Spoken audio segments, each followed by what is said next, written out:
శివాయ గురవే నమః. శ్రీ భద్రకాళి మాత్రే నమః. సర్వమంగళ మాంగళ్యే శివే సర్వార్థ సాధికే శరణ్యే త్రయంబకే దేవి నారాయణీ నమోస్తుతే. నేను మీ రుద్రోజు నాగరాజు. నేటి పంచాంగ విశేషాలను దైవ బలాన్ని పరిశీలిస్తే ఈరోజు అమ్మవారి ఆరాధనకు వ్యవసాయ పనులకు అత్యంత శ్రేష్టమైన రోజు. తేదీ 25/2/2026 బుధవారం.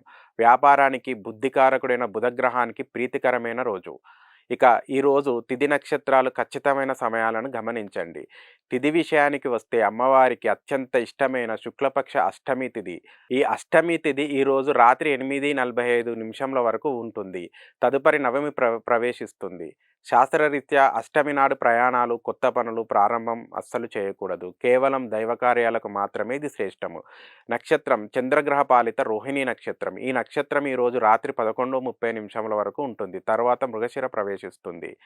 జ్యోతిష శాస్త్రంలో రోహిణీ నక్షత్రం స్థిర మరియు మృదు నక్షత్రం. ఇది సాక్షాత్తు కృష్ణుడి జన్మ నక్షత్రం.